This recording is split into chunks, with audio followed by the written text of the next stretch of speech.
Hi, this is Phil, and I'm here to make sure you know all about the Capes and Lunatics Patreon. Don't miss out on all new episodes of Wade's World, Boob Windows and Long Boxes, our Hard R movie reviews, and so much more, all completely uncensored. Access starts for as little as $1 a month, full videos when you pledge $3 a month. Check us out at the link in all of our show notes, or just go straight to patreon.com/capes and lunatics. Hope to see you there. This is Luca Perich, and you're listening to the Capes and Lunatics Sidekicks podcast. I love Ben Reilly.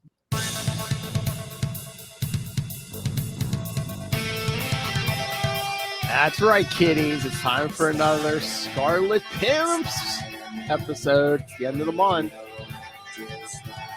And more importantly, the last episode of Ultimate Spider Cast on the speed, but we'll get to that at the end.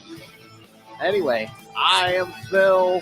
Matt Kona cannot make it again, but joining me, as always at the end of the month, it is the High Priest Punch. Hello everyone. Hey Phil, ready for another rip-roaring episode of Ben Reilly. But yeah, it's a shame that Matt's not here again. Hope Matt's okay.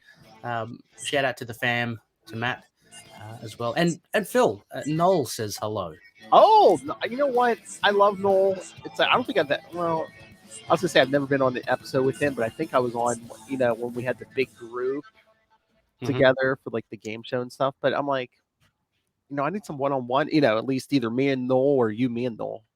Yeah, for sure. We'll see if we can, should make it happen. But Noel, he's a big fan of Capes and Lunatics as well. I was just chatting with him beforehand and he said, just make sure to say hi from me on air.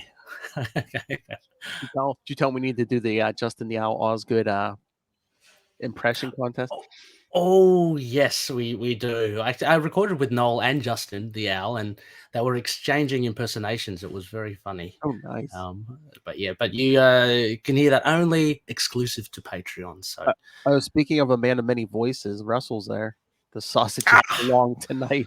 Oh, long and slippery.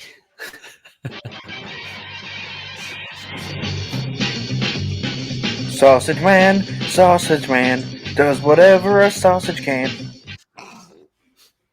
Russell. Hope Russell's going well. He's wild, man. Wild like an animal. I saw Russell purchased a few really good things from a Comic Con that he went to. Comic Con's in and around your area again, Phil? I know another guy from Erie, Pennsylvania, Daniel.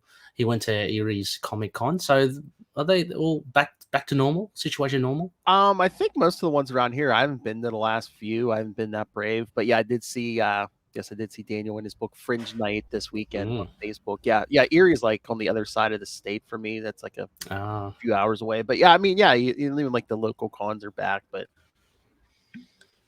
I don't know. Again, I'm not brave enough to brave those yet. It's just like just cosplay as the Shadow or something, where you get to cover your nose and your mouth. To keep it topical, I do have a Scarlet Spider costume with the full face mask. So. Oh, nice. Have you got the hoodie? Yeah, you know what? I actually got a hoodie, and I did cut. It came. I mean, it had the spider on it, but it came with the sleeves, so I cut the sleeves off. Oh, lovely. You're halfway there. All you need now is like red tights, and you're in. Done. I got him. I even got red tennis shoes for it. Can I dress up as Despair? Sure. I mean, or better still, Overdrive. We'll get to that. Whatever's the other guy's name, Fester. Fester's even better. Oh, from the Looter. Yeah, from the Looter. Yeah. I read these. I'm like, oh god, I'm putting some Looter on the schedule for Lil. You're welcome, Lil. Cut me, bro.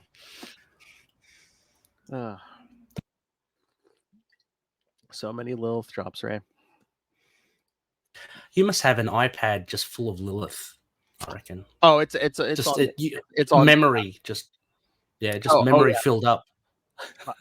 I told you I have a soundboard on my computer. Yeah.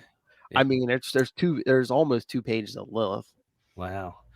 Can you play it like Can you play it like a piano? Like, and just not look at it. Just, your fingers, bloop, bloop, bloop, bloop, bloop, No, straight away. I kind of, when I look at the page, I kind of remember where stuff's at. Okay. I kind of have to give it at least a glance. It's I mean- so salty. I mean, Testament, I don't think from listening to your show, I don't think you've hit a wrong drop. Maybe once. I think I heard once, but that's amongst hundreds of episodes. So, True. Phil makes it look so easy.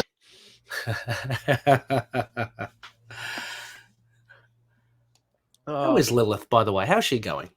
Good. I mean, I think she stays locked up in her house most of the time. I know she's good with her menagerie of dogs. I think we were talking about that the other day. She has like 4 dogs now. Yeah.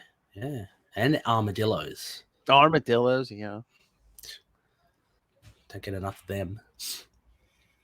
How's the ruse? The ruse are okay. They're all wearing their masks. They love it. Oh, Russell, how dare you? Judas Traveler is always in our hearts. Oh my gosh, Judas Traveler. That's what I want to cosplay as. Russell, you should cosplay as Judas Traveler. Oh, Cool. don't even fake the mustache. You guys got to grow the mustache.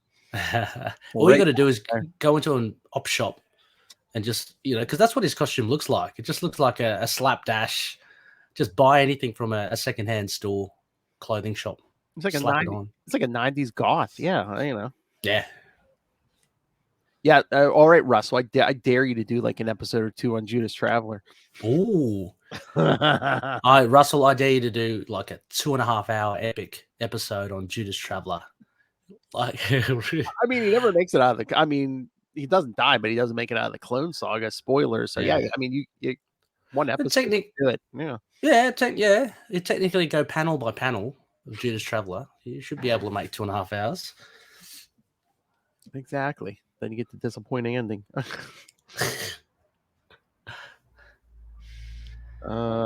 So should we jump into these, Ray? We got 4 issues tonight.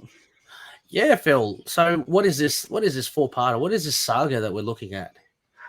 Well, this is the 4 issues we have tonight are kind of like part 1. They did it back in the day. They did a 2-part. There was no Spider-Man books. They switched everything to Scarlet Spider books, kind of because aping the success of Age of Apocalypse. Remember when the X-Men did all that? Yeah, it's a nice. I think it's a nice little marketing ploy because it's temporary enough that people will know that it's not gonna, it's not gonna ruffle the feathers of fans. Yeah. But at the same time, as well, it's for fans of Scarlet Spider, it's like we've got our own titles: Web of Scarlet Spider, The Amazing Scarlet Spider, Spectacular Scarlet Spider. So, but yeah, it's a shame that these were only 2 issues long. Oh yeah. Oh, we'll get to a little bit. Web of Spider-Man actually lasted for 4. Oh, Web of. You'll see. We'll get this one out. That's a long modern run. Mm-hmm. Oh, I know. Yeah, that's a modern run, man. Okay, I'll announce it here. I mean, we're doing most of our interviews or going to the Patreon now. We may share some of it on the podcast, as a little taste, when we do a review. But end of October, kids, we will be talking again. This is topical for Ben Riley, but yes, at the end of October, early November, you'll be hearing an interview.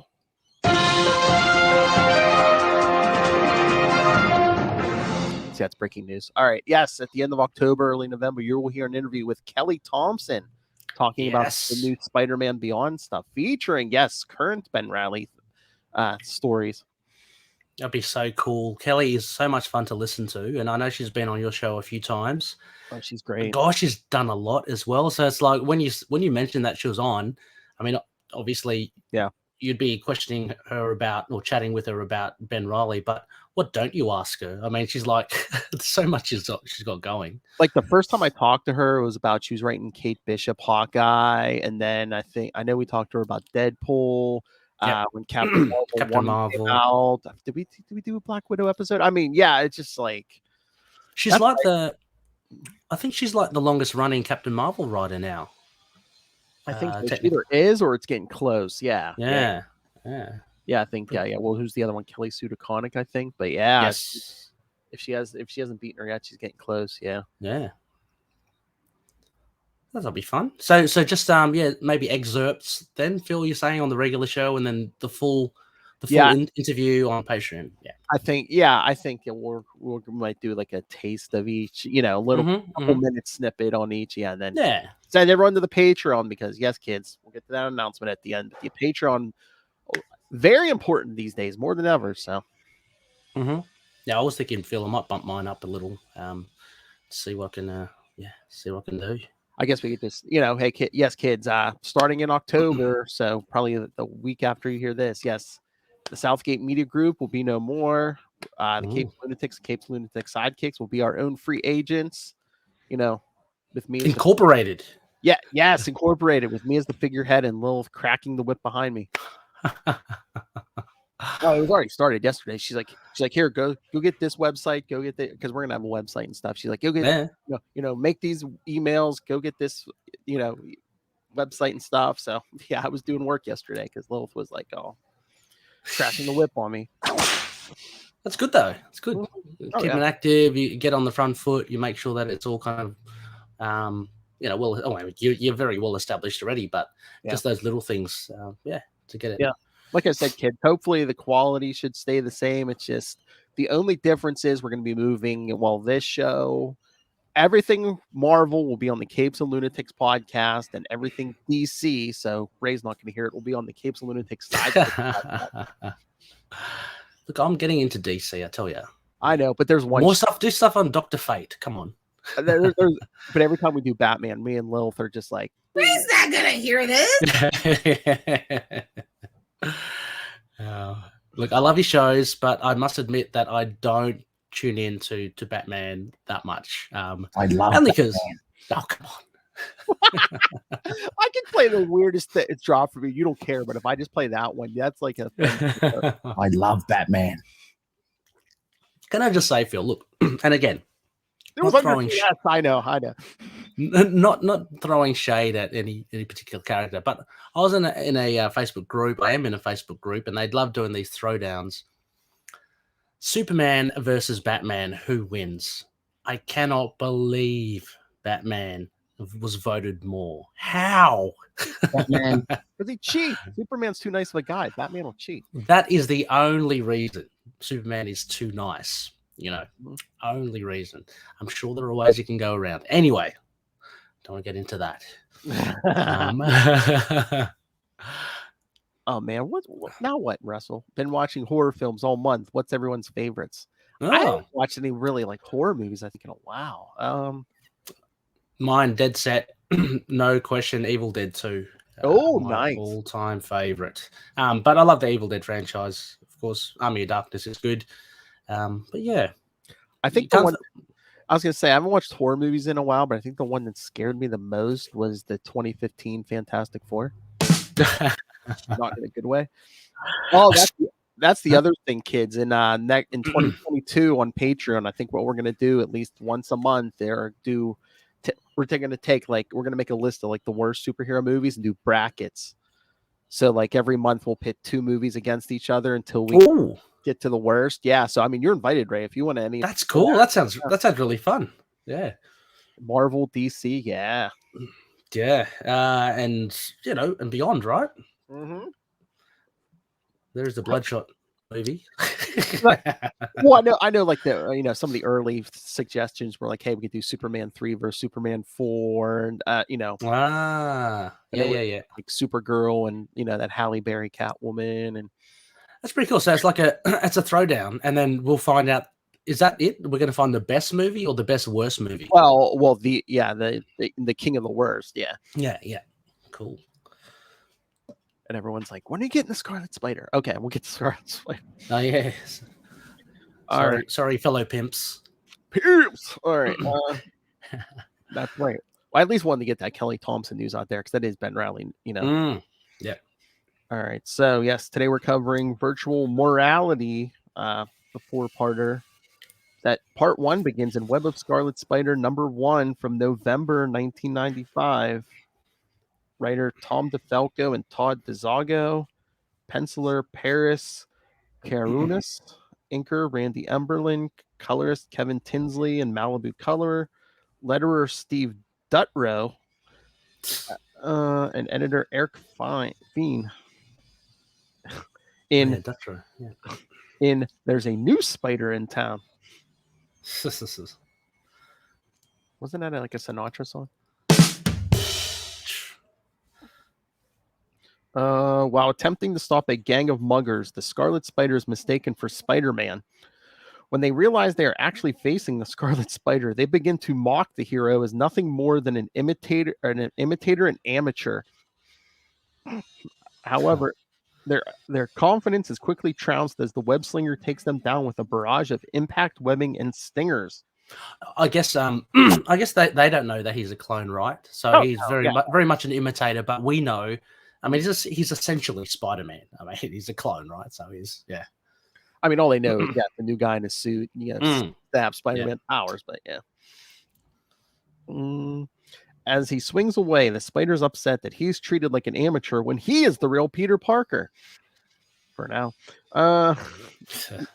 he recalls how again. It's like every time now. It's like, in case that it's someone's first issue. It's like, I am the real Peter Parker, but I call myself Ben Reilly because then you got to go through the last 5 years. That's right. Yeah. Because he recalls how 5 years ago he was convinced that he was a clone of Spider-Man and left New York while the real clone resumed the life of Peter Parker. Having come back and gotten revenge against the Jackal, he discovered that he was the real Spider-Man all along. Since the clone has taken over his Peter Parker identity and retired as Spider-Man, Ben Reilly wants to get a fresh start in both his civilian and costume identity. On a nearby rooftop, Ben begins to take off his costume when his spider sense goes off. Where's my spider? Here's my spider sense. It's ting ting tingaloo, ting ting tingaloo. Warning him of a nearby helicopter passing by. As he goes for cover, Ben wonders what kind of threat the helicopter may pose. Suddenly, a magnetic device is dropped from the chopper. I love this. Onto the roof of a van driving down the street. I know, it's like so like Fast and Furious or something. Yeah, like a giant magnet just swinging down with guys on top of it. Like it's over the top, but it's brilliant at the same time. Inside the device are two armed men who begin pumping bullets into the roof of the van. Inside, a mobster named Orlando Canor and his partner Vic begin to panic over what to do next. That's when the Scarlet Spider swings in to stop the gunman. However, before attacking the gunman, something warns the wall crawler against attacking the gunman directly. That'd be his spider sense. It's ting ting tingaloo, ting ting tingaloo. However, when he tries to incapacitate them with his impact webbing, he still manages to set off the smoke bombs they have rigged on their bodies. I love how also as well, we're not that far into this story, but we've already seen to full effect the impact webbing and the spider stingers. I think it's great. This is the defining difference between Scarlet Spider and Spider-Man. But yeah. You think that's on purpose though too, because it is a number one issue in case someone just this is their first Scarlet Spider story. They're like, oh yeah, he has different stuff than Spider-Man. Oh, absolutely. It's right akin to those older issues of Wolverine. Every single time I've got adamantium, claws and bones, and I've got a healing factor. I mean, he announces it every single time. But this is kind of. And I'm the best at what I do. What I do is pretty. Yeah, exactly. Like you're a bit of a broken record, Logan. Come on. By this point, Kano and Vic have pulled over the car and are making a run for it. When the Scarlet Spider tries to leap onto the helicopter, but it and the gunman have disappeared in the thick clouds of smoke. Soon the authorities arrive on the scene and begin searching the van, discovering that it contains stolen computer processors. Too technical for me. Just very smart technology. 1995 processors, they're probably like half the size of that van. Yeah, exactly. The Scarlet Spider gets down on himself for helping a pair of thieves and wonders why he bothers. Meanwhile, the armed men contact their leader, the new Dr. Octopus, to report their failure. Oh, remember her? What was that? That was last month, was it? Or a month or two ago? Or yeah. I liked her. I mean, I like her, and it's good to see her back. I think she's got legs. No. Thank you. my probably most proud moment of a pun I've ever made. Yep. All right, okay. All right, everyone's gonna have to suck it. Suck it, Kona. And Fuck it, Lilith. see, good pun. Now pretty soon Lilith is gonna be telling you to suck it. Oh yeah. She is upset that the Scarlet Spider is interfering with her plans once again and smashes the monitor with her mechanical arms. Temper She's problem. just gonna have to replace that screen again. Smash it. That's what that stuff in the van was for. No, that's true. Her assistant, the computer program known as the Master Programmer, tells her to ignore the spider and reminds her that they need to get the stolen components in order to carry out their plans. Wasn't there a master planner a few years ago? Who was he? Later, the Scarlet Spider returns to the penthouse apartment of his friend Seward Trainer. He is upset that he is not doing very well as a crime fighter. However, Seward reminds him that being a crime fighter was Peter Parker's specialty and that Ben will have to learn to adapt to his own. Okay, now, Ben thinks he's the original Peter, so like, as far as Ben knows, for the first 150 issues, he was Spider-Man, so it's like, I used to... Yeah, exactly. Who do you think... So that doesn't... Yeah, that is actually very... That's wrong. I know. But maybe Seward's just wrong. I mean, Seward's just, we know better. Listen, you fool. Who do you think got the tablet of time away from Silvermane? Me. Who do you think had 6 arms and battled Morbius? Me.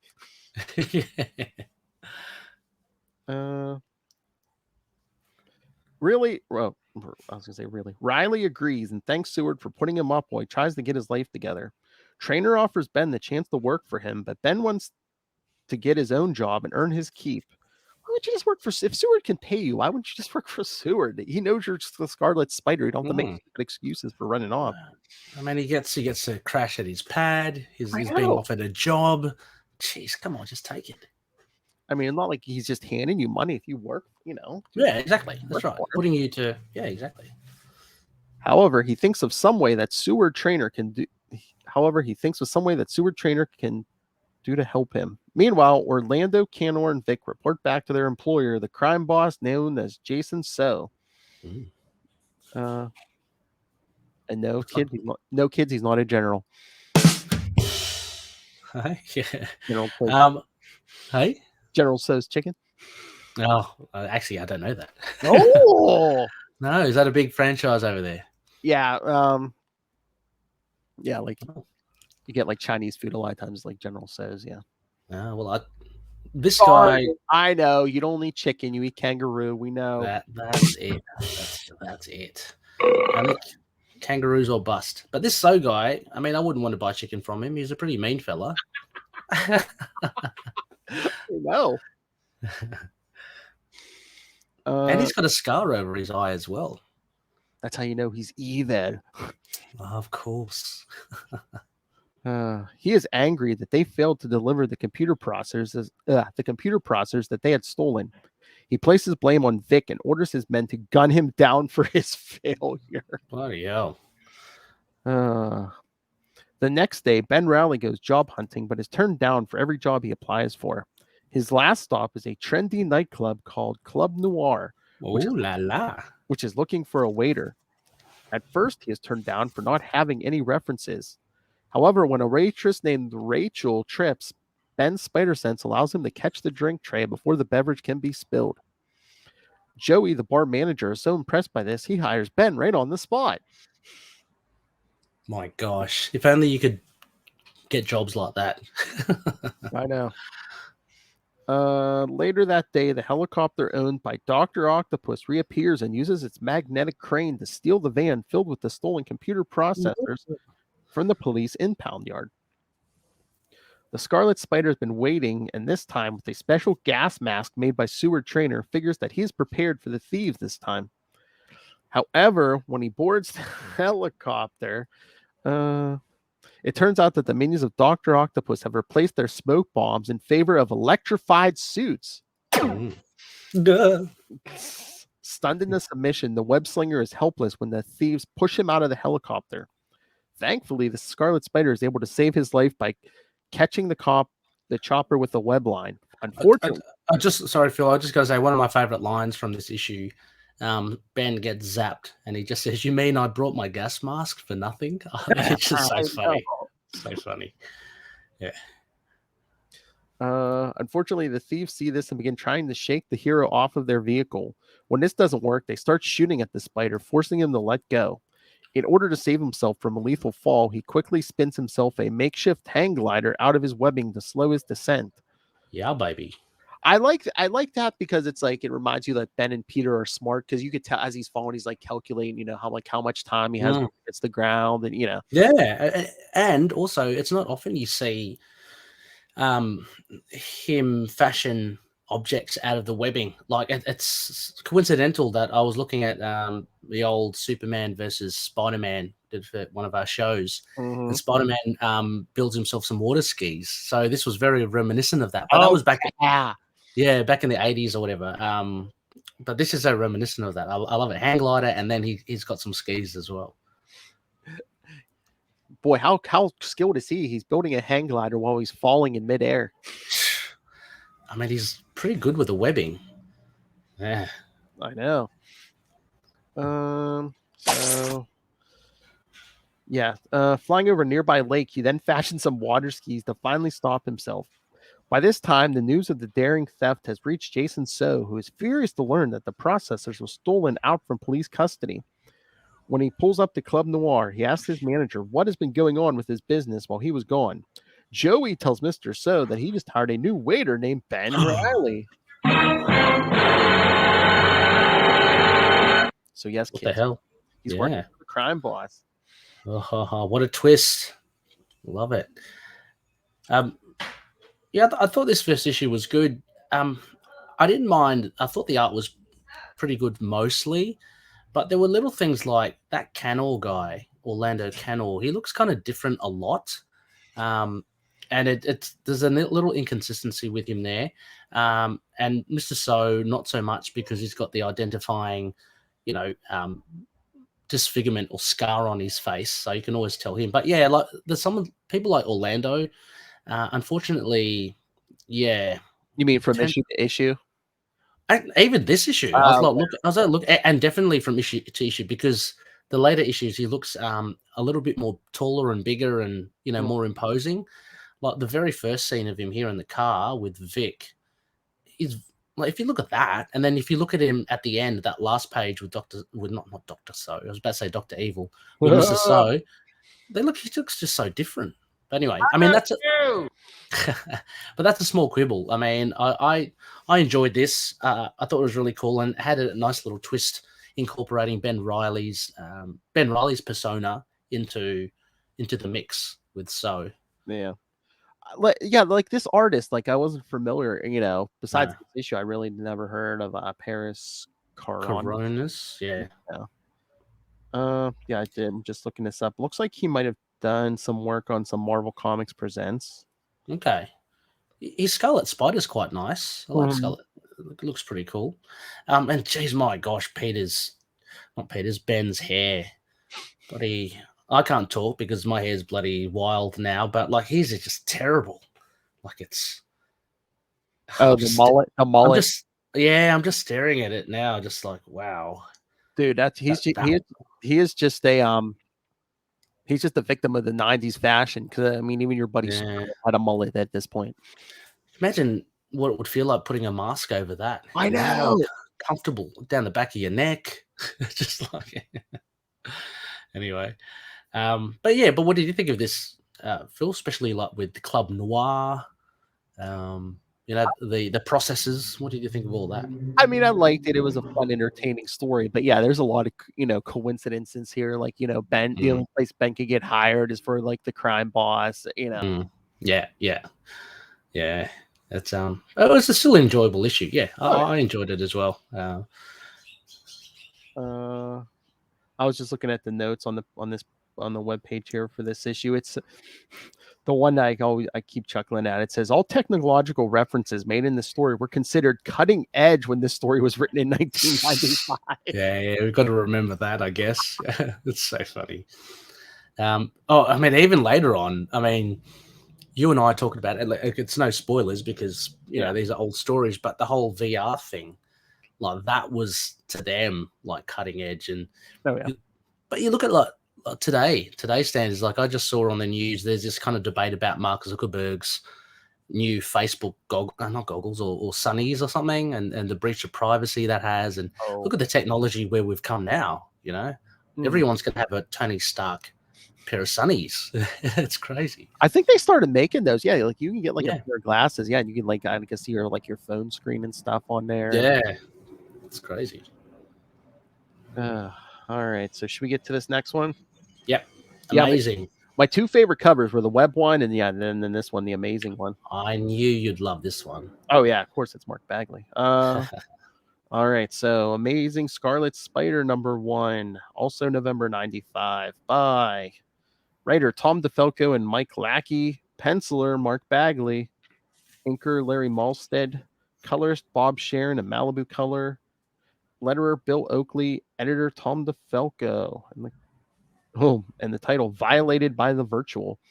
Oh, And no kids, Oh, we're not talking about Lilith's porn now. All right, so a facility owned by the new Dr. Octopus has been attacked by the minions of the crime boss, Jason So.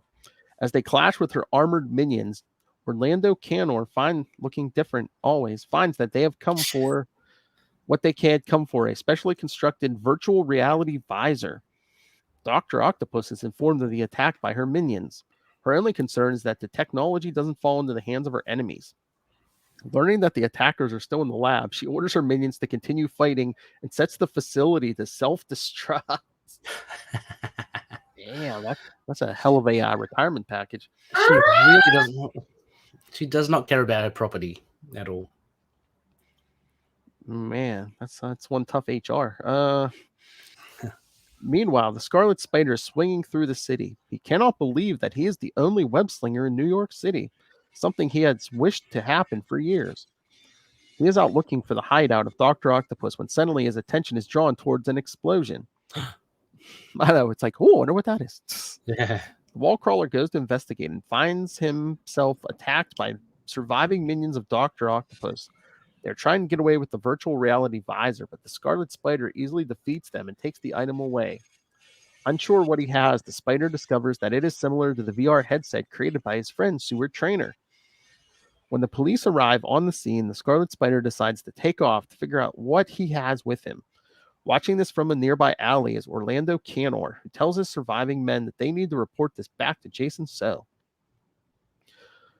Later, the Scarlet Spider returns to Club Noir, where he works as a waiter in his civilian identity of Ben Riley. He doesn't like the job, but he needs the money in order to start his new life. When he arrives, the manager of the club is berating the cooks in the kitchen. Yeah, he's pretty mean. He's a Gordon Ramsay. I know, seems like it.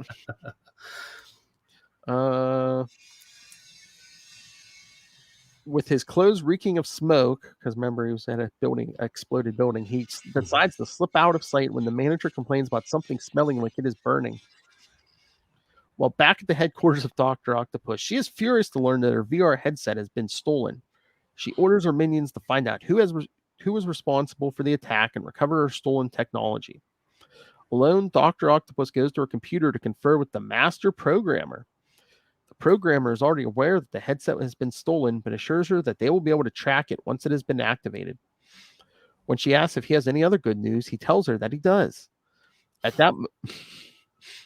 Meanwhile, at that moment at the Vault prison in Colorado, Ray's favorite and soon to be Lil's favorite next year, Norton Fester is a free man after serving time for his crimes.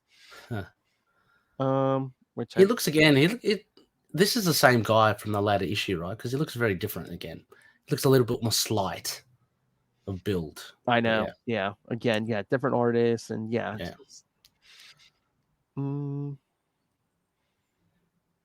But yeah. So yeah, the looter's been all over the place. He appeared in what was it? Amazing Spider-Man 36. He did some Spectacular Spider-Man Marvel team up. Then I remember he was like, I don't know if he was like a homeless guy for a while in an issue of Web of Spider-Man, him and him and Spider-Man fought outside Aunt May's house. Wow. He's unfortunately got a very mediocre name, the Looter. I know. I think when he first showed up, he got his powers from a meteor, so I think he called himself Yeah. Meteor Man or something. That's even better. Yeah, I mean, It is. No, I reckon it. The Looter just sounds so boring. I know. Yeah, it's just like Yeah. anybody can be a looter. Let me see. I'm trying to find where I left off here. Oh yeah. Wait a minute. Oh, here we go. Yeah, Norton Fester's a free man for serving his. He didn't even break out. He served his time. Yeah. As Fester leaves the prison, he is greeted by a limo summoned by the master programmer.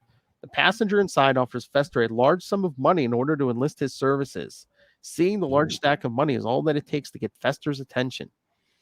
He just got out of prison. And he's literally, it's like, oh yeah.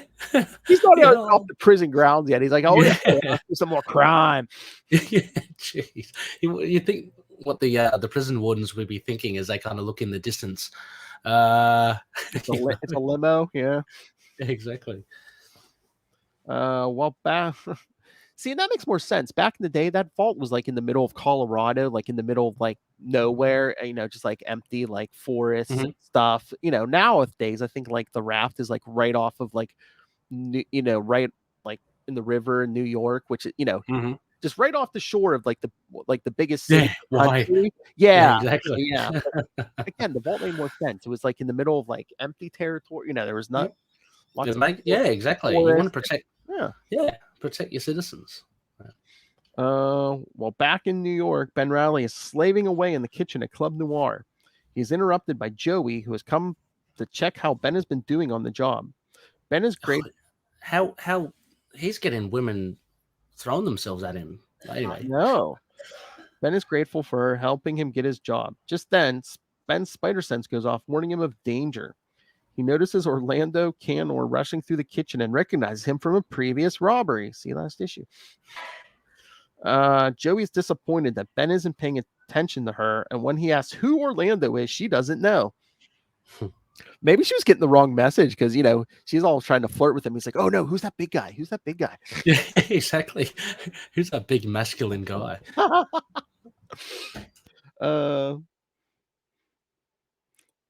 Meanwhile, too, 5 minutes later, he's probably like, oh, why can't I find a woman? It's like, one was just all over. Exactly. And it's not like they're shy as well. Like, no. Her and the other, the neighbor he has. Yeah. Oh, yeah. Oh, yeah. I forget what the count is. They try to give him so many like different women and like from now until like the end of his time as Spider-Man. Yeah. Puts Matt Murdock to shame. Inside Jason So's office, Canor explains their failure to recover the VR headset. Even the theft of more computer processors is little to appease Jason So's disappointment. Orlando promises to do that better, but So doesn't want to hear it. Once his subordinate has left, Jason contacts his master, who isn't overly concerned about this recent setback, as he is confident that they will succeed anyway. Oh yeah, because as we'll find out at the end of the spectacular issue, yes, Jason So's working for someone too. So wait for next month. Yeah, it's gonna be war, kids. Later, Ben Reilly is heading home after a long day at work. As he has been crashing at Seward Trainer's couch, Reilly looks forward to getting a place of his own. On his way in, he holds the elevator for a woman named Carrie Bradley. With a very sexy leg. She, she's...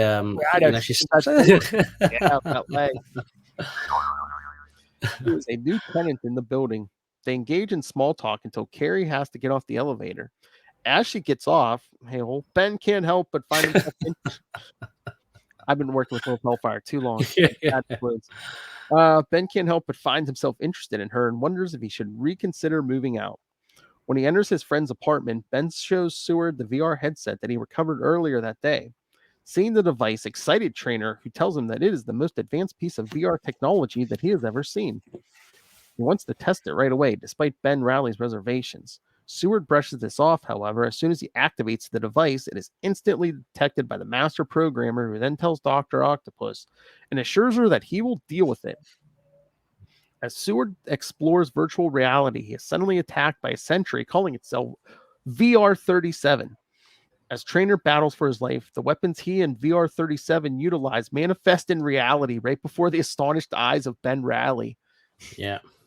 I know it's the Marvel Universe, but I'm like, what was that? Yeah. I'm just wondering, I was trying to time place this. I've probably got it totally wrong, but are we still far away from The Matrix, right? That was late 90s. Yeah, I think So- that wasn't Matrix was like 90, 98 or 99, 99? 98 or 99. Yeah, so I mean, we're at Okay. least 3 years away from the Matrix. Oh, okay. Because this was, for me, like, I thought it was pretty cool how Seward could conjure up these things in the VR, and he's almost doing it similar to like in the Matrix.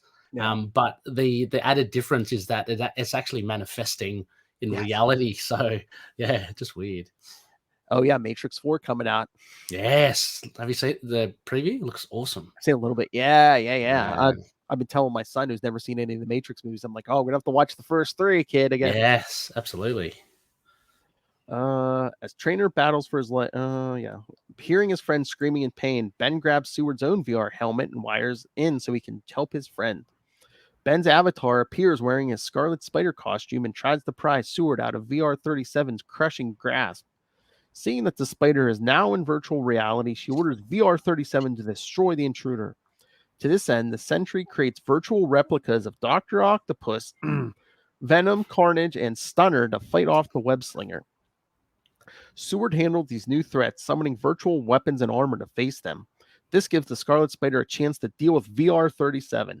The Sentry responds by taking on the form of Spider-Man, but this does little to phase the Scarlet Spider. This only serves to anger the Scarlet Spider into beating VR-37 in the submission. Unfortunately, before the simulation can be shut down, Seward is struck in the eyes by the Carnage avatar. Yeah. Seeing that Seward is injured, Ben shuts down the computers, but when he gets the Trainer's body, he's horrified to discover that Seward is now in a catatonic state.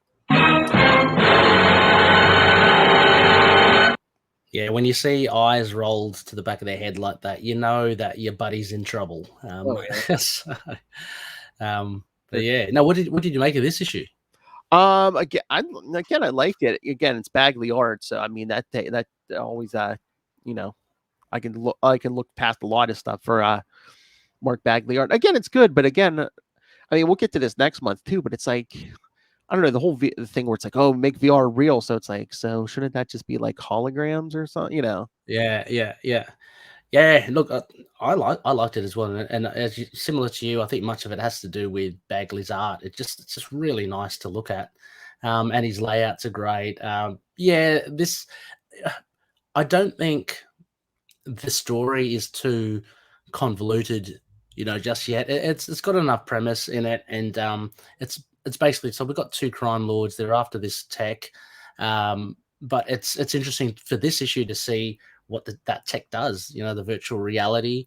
So I love the fight there between, you got the old enemies there, Venom, Carnage, and for some reason Stunner. I mean, I know why she's there, but like she's not exactly in amongst the league of Dr. Octopus and Venom. But so it was good. A bit more involvement from Seward Trainer.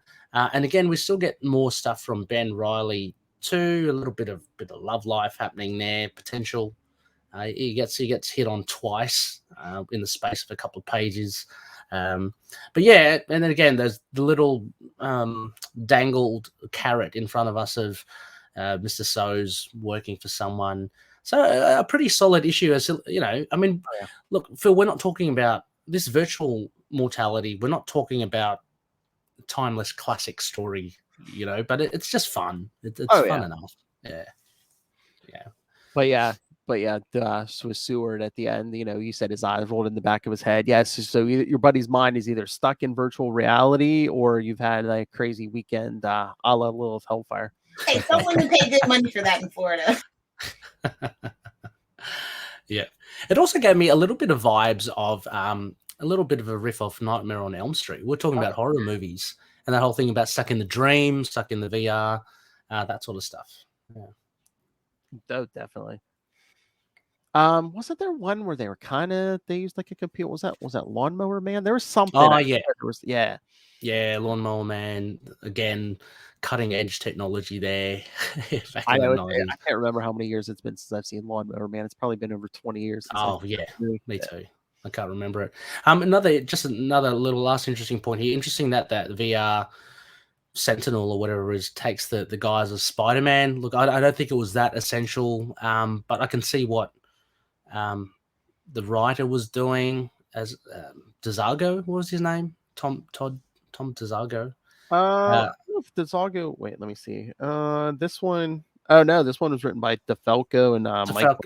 Yeah. Oh, okay. Yes, I can kind of see where they're heading for that, but it wasn't. I don't think it was that essential to have. No. Him as Spider-Man. But it was fun to see, I guess. It was just quit comparing me to Spider-Man. Yeah, that was it. That was the only reason for it. Yeah. They thought they were going to throw him for a loop, and they didn't. All right. We want to get to the next one. Yep. All right. So, Scarlet Spider #1. Adjectiveless. That's right. Part 3, again, November 95. Writer, our buddy Howard Mackey. Yeah. And Todd DeZago. Penciler, Gil Kane. Again. Nice. Inker, Tom Palmer. Colorist, Chi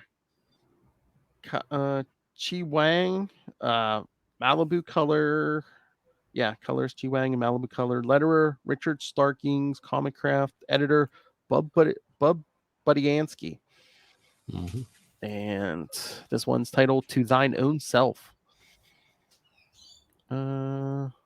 Following a battle with the new female Dr. Octopus in cyberspace, the Scarlet Spider rushes his friend Sewer Trainer to a hospital as he has been in a comatose state. Again, if his mind got fried in there, what's the hospital going to do? Yeah, that's true. It's not exactly their forte. But I guess that's the only. I mean, if nothing else, I guess they can keep his body alive, with an IV and stuff. But it's, Wouldn't he go to? I don't know his reputation. Wouldn't he go to the Fantastic Four or something? Wouldn't that be worth doing? Maybe, but then he's not. He's I know. So you kind of have to explain, who you are. I mean, if this went on long enough, I'd say go to the Fantastic Four, but I don't know. Oh yeah, and at this point, isn't Reed Richards, quote unquote, dead? Oh, okay. This is around that time. Okay. Yeah. After delivering Seward to the emergency room, the Scarlet Spider waits for 40 minutes for a prognosis. He is told that Seward is physically fine, but soon learns that he is catatonic. The doctors were forced to contact the authorities, but the Spider leaves before they have a chance to question him. All right. Meanwhile, a hired assassin called the Pro arrives outside a large mansion on the North Shore. Is that name in the same league as the Looter Ray? Yeah, that is terrible. The Pro, come on. I know. I'd be like, are you a hired assassin or or something else? A prostitute? What are you? Exactly. How much? Oh my! There we go, Lilith. New drop. How much? Slow down. We need this for drops. All right, kids, and always remember when we talk 90s comics. The yin to Darkhawk's yang. Checking his devices, he quickly learns about the security systems on the property. A lot of technology this time, kids. He approaches the gate and incapacitates the guard and goes inside. He then intentionally sounds the alarm, leaving his target alone as his bodyguards go and investigate the source of the alarm. Getting the drop on his target, the Pro orders him to cease his operations and leave the country, sparing his life but telling the man that he will be back if he is hired to kill him later. On his way out, the Pro gets a job offer to assassinate mobster Jason So. Boy, I wonder who the Pro is going to come into contact with if he's goes after So. Yeah. At that moment, Ben Riley is leaving Seward Trainer's apartment after a shower and feels like he can handle waiting for news on Seward Trainer. He wants to go searching for Dr. Octopus, but without any leads, such a hunt will be pointless. On his way out, he sees his neighbor, Carrie Bradley, fighting off a man in a padded suit. Bradley pulls the man off of her, but learns that she hired him to act. Oh, it says she hired him, but it's just the suit, I think. So, Yeah, I was about to ask because later on we see a guy in the suit, and I thought over here that she's just got the suit. Yeah, I think Like it's she's just suit. Yeah, yeah, because you don't see because he's pummeling Ben Riley's pummeling the suit, but you don't see the face. Yeah. For her self-defense class, and she was in no real danger. Seeing that Ben was embarrassed by all this, she tells him that it was sweet and asks him to join her for coffee some night. It's an offer that Ben decides to take her up on. So is that coffee, or is that Luke Cage coffee? Oh, jeez, it's pretty full of it.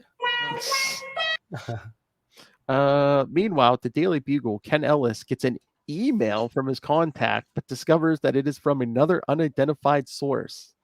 Can you imagine email, Phil? Email. I know. What's the wonders of technology? Was that this issue where he's like, proclaiming to himself, like, all the greatness of this new email that he doesn't have to go out and meet his contacts. They can just email him. Yeah, exactly. This is it. This futuristic thing called email. The tip is regarding a meeting of underworld types at Club Noir later that evening. Seeing a story here, he interrupts one of J. Jonah Jameson's rants to drag photographer Angela Yin to take photos for him. While in cyberspace, Dr. Octopus meets with her ally, the master programmer. Although she wants to see Jason So dead, she wonders why the programmer tipped off Ken Ellis at the Bugle. The master programmer explains that Ellis is going to send a message to their rivals as a warning of what happens if they are crossed in the future. As they discuss their plans, they are unaware that Sewer Trainer is watching them. As he's alive. He's alive in there. Yeah. As he watches, Trainer realizes that there may be a benefit to his mind being trapped in cyberspace. Mm-hmm. Later that evening, Jason he's going to be dodging bullets. Yeah. Later that evening, Jason So is hosting a meeting with a group of underworld leaders. Acting as the waiter for this meeting is Ben Riley, who is still distracted by thoughts of Sewer Trainer.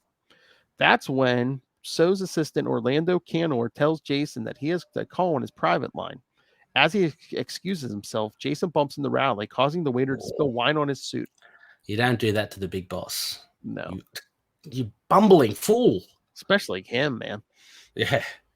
Furious, Jason tells Orlando to deal with this, and Ben finds himself fired on the spot. In his office, Jason So speaks with his mysterious employer. This man warns Jason that Dr. Octopus is targeting him for his involvement in the thefts of various computer processors that are vital to his plans. So is unconcerned as security at Club Noir is high due to the number of mobsters in the building. However, outside the building, 2 of the guards are incapacitated by the Pro. He then threatens them with a detonation device so he can get them to talk. Back inside, Ben Riley wonders what he is going to do now that he is unemployed. That's when Sewer Trainer's face appears on the digital prompt of one of the club's cash registers.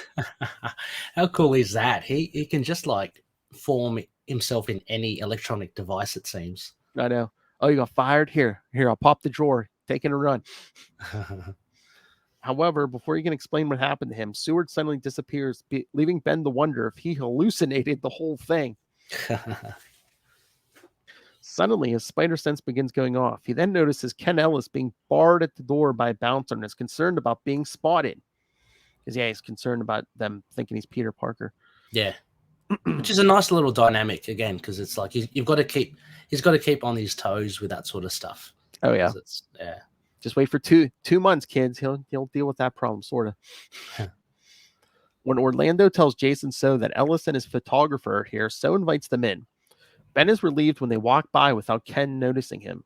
This is when the 2 guards outside enter the room. With the pros' explosive charges attached to the back of their heads, they have been forced to try and eliminate their boss with grenades. So is rushed to safety. Ben leaps under cover to change into the Scarlet Spider, unseen. However, he is witnessed leaping away by Angela Yin, who recognizes Ben Riley as Peter Parker. Uh-oh. Undercover work. Meanwhile, the Pro manages to get a hold of So. That's when Dr. Octopus appears on a nearby screen, and she reveals that she sent the Pro after him. That's when the Scarlet Spider leaps in and stops the Pro from eliminating his target by knocking him out a nearby window and stringing him up by the arm. With his free hand, the Pro lobs a grenade back inside the club. Yeah. This allows the Pro to escape while the Scarlet Spider is pulling Ken and Angela into safety. When Ellis asks the Spider for an interview, the hero escapes. Oh, is it the one where he goes, yeah, right, for the guy who named me the Scarlet Spider? Yeah. He's still cut about that. Jeez. It's like, then name yourself something else, dude. Yeah. Actually, I think it's a pretty cool name, but anyway. I know, it's not bad. Each their own, Ben Riley. Later, Ben is emptying out his locker when Jason So comes and tells him that Ben is being rehired, but this time not as a waiter, but as his bodyguard. Ooh. Although he accepts the job offer, Ben wonders what he's getting himself into.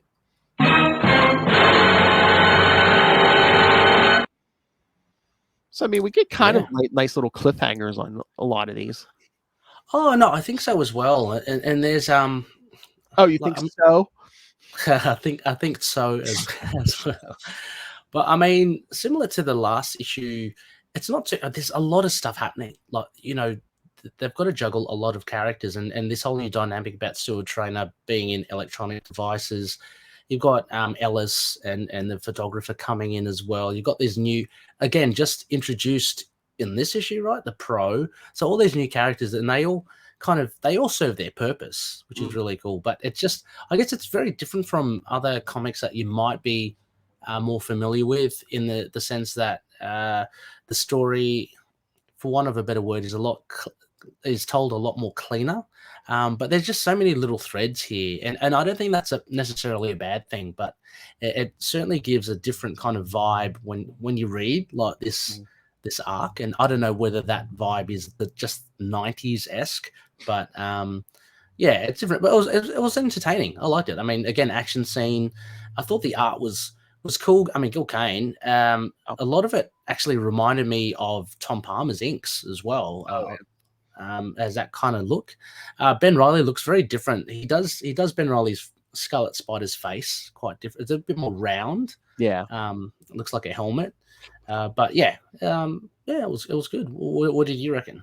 I mean, again, I like it. It's entertaining. It's kind of a lot of it is like, you know, it's a different setting. Like they wanted to do an event like Age of Apocalypse. So they kind of, you know, Scarlet Spider, it's kind of a Spider-Man like character, but you know, now he's a waiter. It's, you know, it's a much different than the Daily Bugle and, you know, what you're used to. So yeah, I mean, it was a nice little diversion for 2 months, you know, something different. Yeah, exactly. And as you said, these new scenarios of him working for Club Noir, which it seemed as almost if they were kind of trying to establish that, what is it, the bar as maybe a regular thing. But yeah, I mean, it works really well here. Well, don't get too attached to it, kids. Yeah. All right. Should we get to the last one? Yeah, let's do it. All right. Spectacular Scarlet Spider #1 from November 1995. Writer Todd DeZago by himself. Ooh. Oh, going on his own. That's right. Penciler Sal Buscema. So someone's getting right crossed across. Always. Inker Jimmy Palmiotti. Colorist John Calise and Malibu Color. Letterer Clem Robbins. Editor Eric Fiend. Oh, jeez.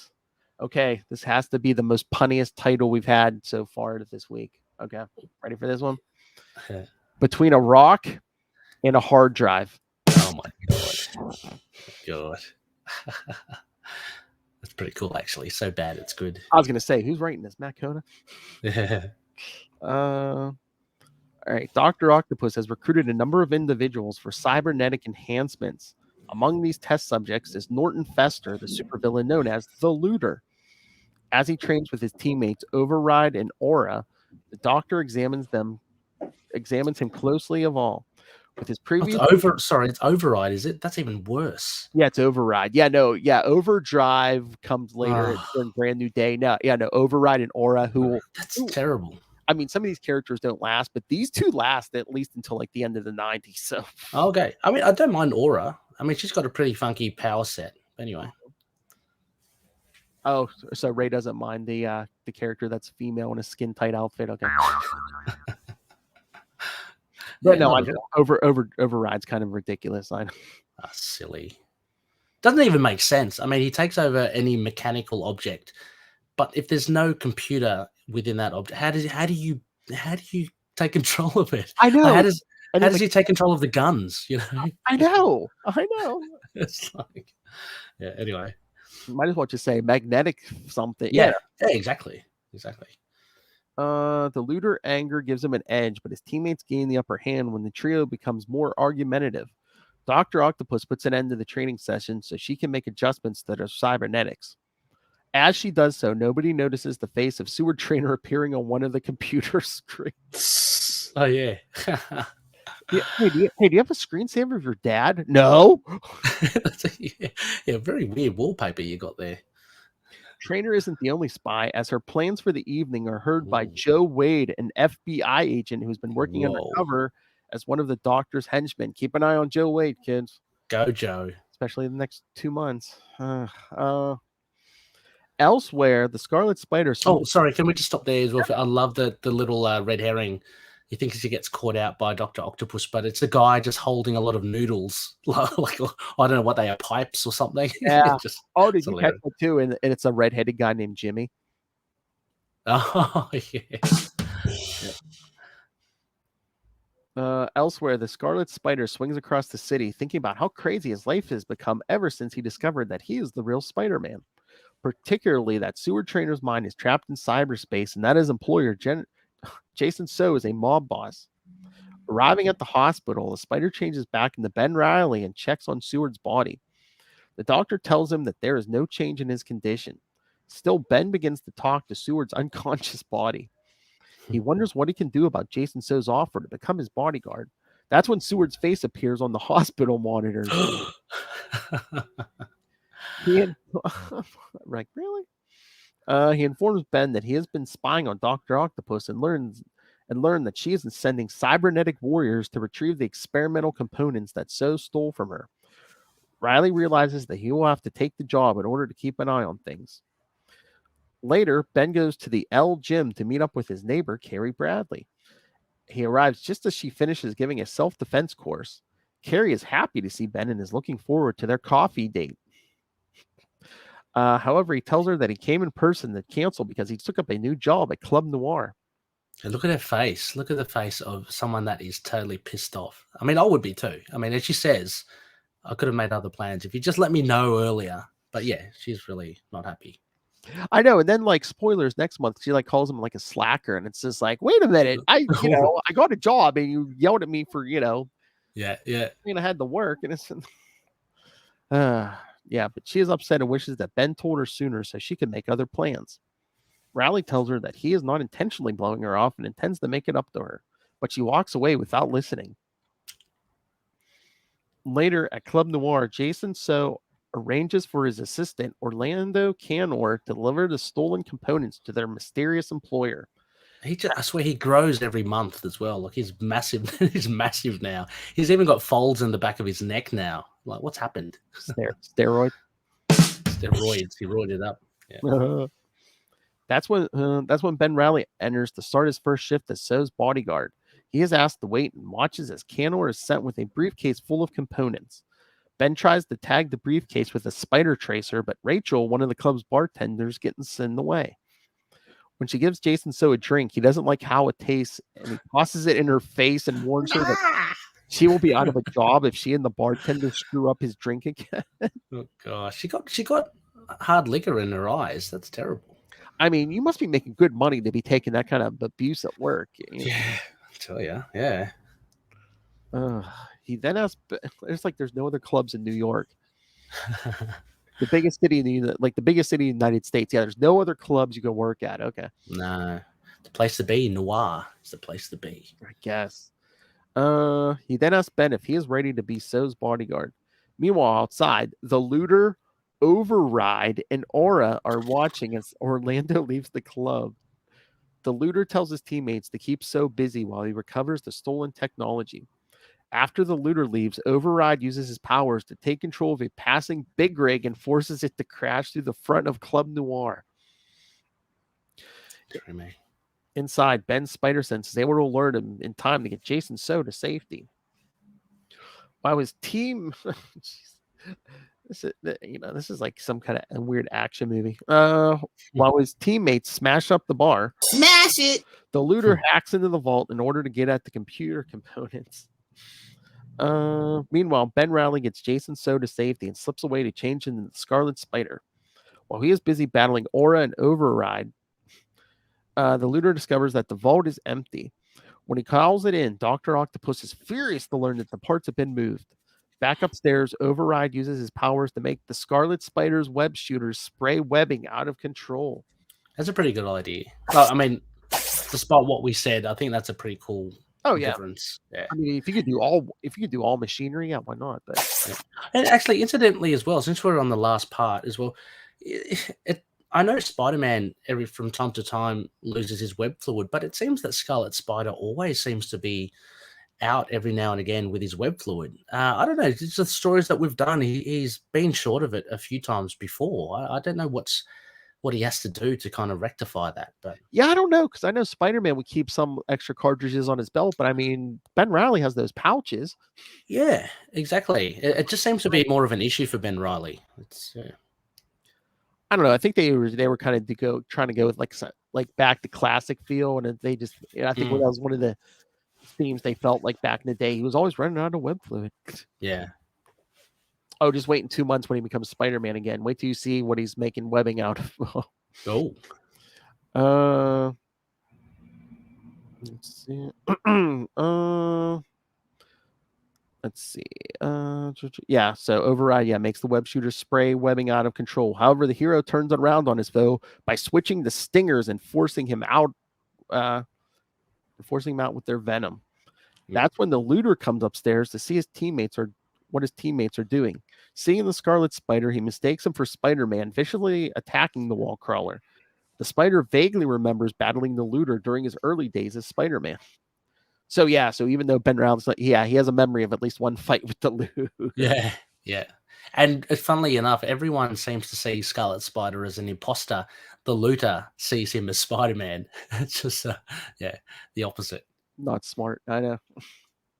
Still, the Scarlet Spider gains the upper hand against the looter. This prompts the villain to destroy one of the support beams of the club. While the web slinger is reinforcing the ceiling with his webbing, the looter and his allies manage to escape. With the danger over, the Spider slips away to change back into Ben Reilly. He explains to Jason So that he was buried under rubble during the fight. So buys this story as Ben saved his life.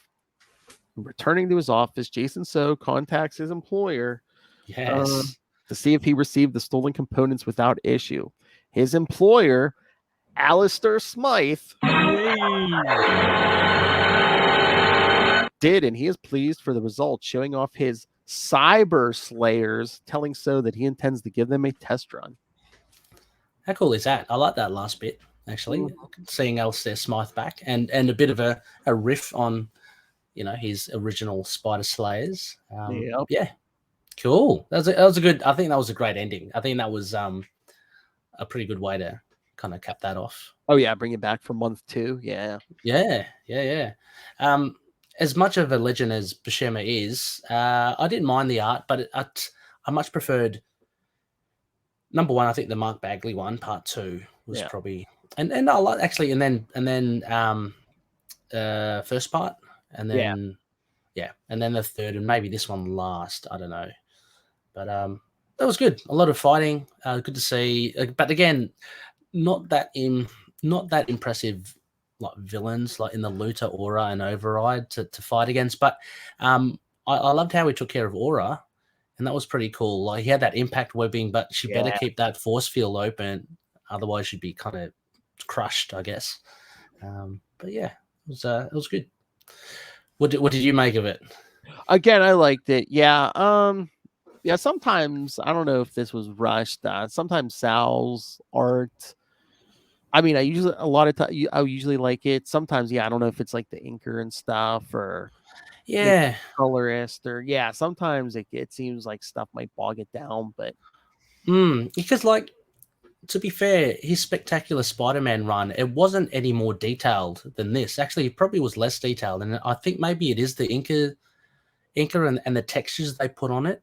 Because I much love the cleaner Sal Buscema art in the Spectacular Spider-Man.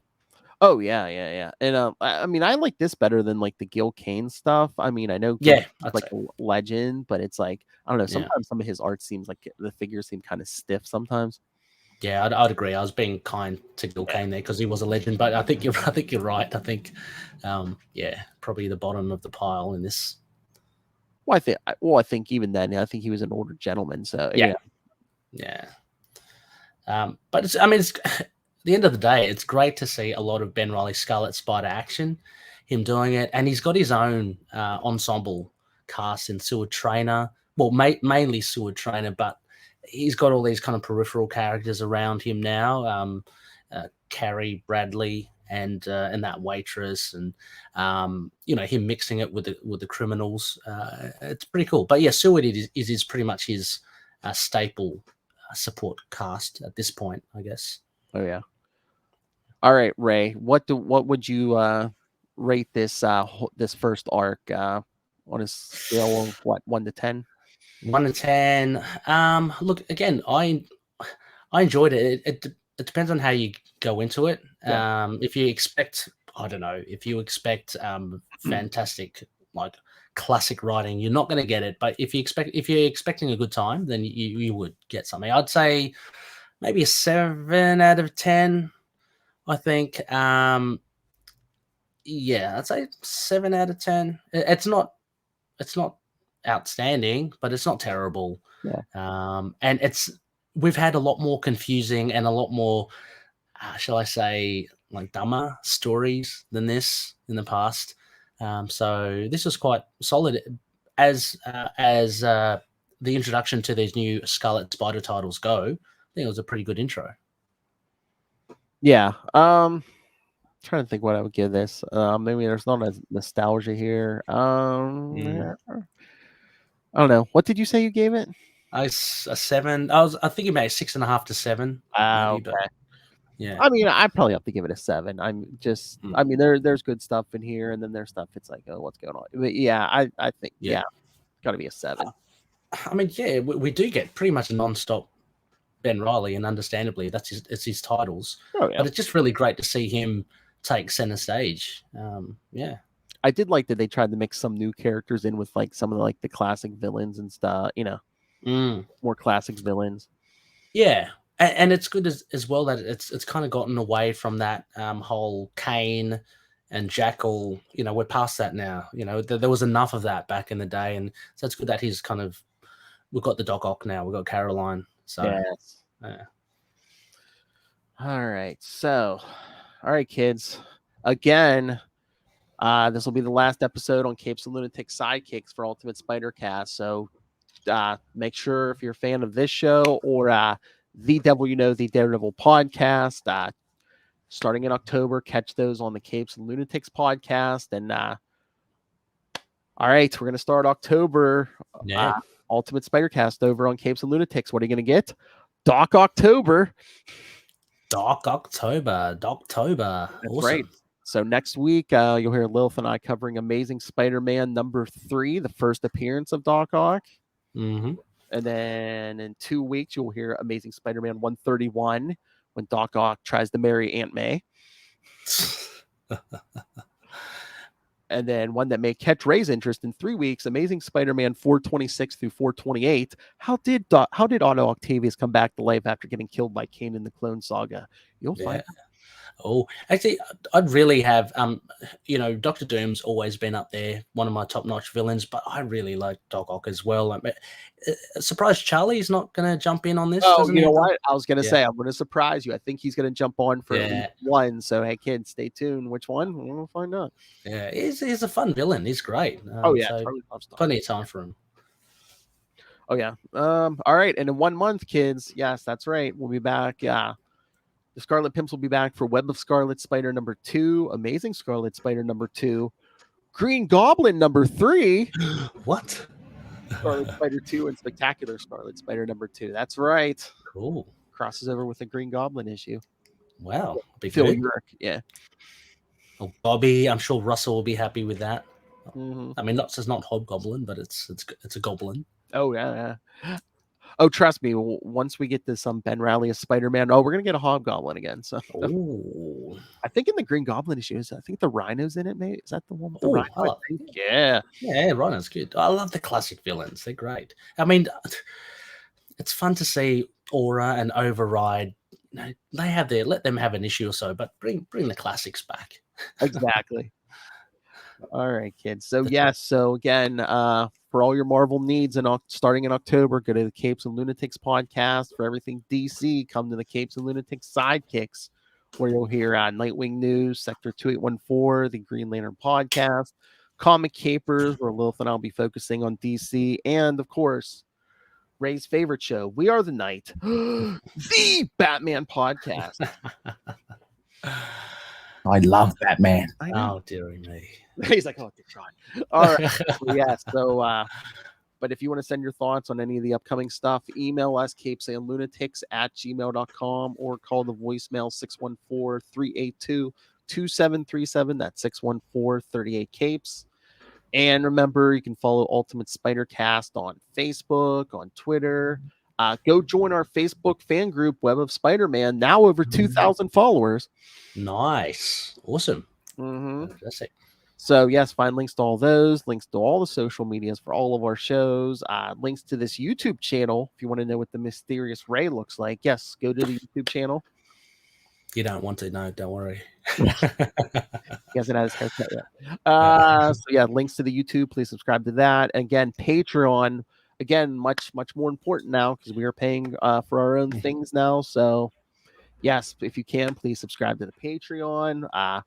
Lilith Hellfire and I are going to finish out the year with boob windows and long boxes. You're going to have your Chichester chats there. And then, like I just told Ray, in 2022, we're going to be doing the superhero movie bracket. So, yes, lots of good stuff coming to Patreon.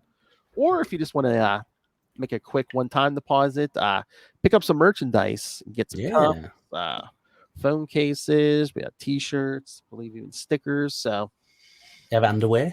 Underwear? No, but I think they have hoodies, Ray's favorite. And Ben Riley's. So Yeah, so lovely. find links to everything at Linktree, linktr.ee/capesandlunatics. And as Lilith is always reminding me to say, yes, it's in the show notes, whether this is the YouTube video or the podcast, it's in the show notes. So please check everything out. All right. Hey, Ray, you do some podcasts, right? Oh, what are those? Indubitably. So just do a few podcasts. Into the Night, the Moon Knight podcast. The Moon Knight podcast. To Know Her Is to Fear Her, the Spider-Woman podcast. And Last Sons of Krypton, a Superman podcast. We can't lay claim to being the only one. There are a few out there. Best way to contact me is on Twitter, at ReyRey Pod, ReyRey Pod, and that has links to all the other shows as well if you want to check them out. But yeah, always happy for a chat, and looking forward to many more episodes to do. Just been recording some bonus episodes. I did one with Phil. We're going to be releasing that maybe late October, early November, but they're all incentives for our Patreon. And so that we have Patreon accounts for all of those podcasts as well. So whether you like Superman, Moon Knight, or Spider-Woman, please give that a go. Oh, I didn't look yet. Is the next episode of the serial up yet? It's dropped for the Patreons. Yep. So it's going to be dropping in about less than 12 hours now for regular release. But shot that out last night. So yeah, looking forward to Phil will be on that. So we do an audio serial adventure. Phil is one of the characters there, ongoing characters, and same with Lilith. A few of the other familiar voices on Capes and Lunatics. A lot of fun. So go check it out on our latest episode 234 of Into the Night, the Moon Knight podcast. It's a lot of meat. Oh, it certainly is. I thought they were Boston Pizza owners. That's all. Lilith has been requesting that one lately. I don't know why. I thought they were Boston Pizza owners. Oh, I don't know. The first one to start it all off, I guess. Oh, yeah, that was our big conversation on the Quantum Zone. Yeah, that was weird that there's not a Boston Pizza in Boston. Yes, that is crazy. That's a bit silly. I think we figured out there was one closer to Will, who's like in the southern part of the country, rather than that Kona in Boston in the north. So the big question is there a General Tso Oh, chickens in Boston. probably. I think they're very plentiful. Gobble gobble. Oh, Oh, that's right. Yeah, stay tuned in November for Hob Gobble Gobble. Month. Hob Gobble Gobble. I love it. Gobble Oh, gobble. no, I think this year, no, it's Green Gobble Gobble. Yes. Gobble gobble. Oh, Harry Osborn, I believe. Gobble gobble. All right. Let's let Ray get out of here. Thank you, kids. Thank you, everyone. Again, if you want the upcoming episodes of Ultimate Spider Cast with World Hellfire and the Scarlet Pimps at the end of the month, go make sure you're subscribed to the Capes and Lunatics podcast. Again, you should just be subscribed to both. Capes and Lunatics and Capes and Lunatics Sidekicks. You get it all. But until next time, swing on back. The whip.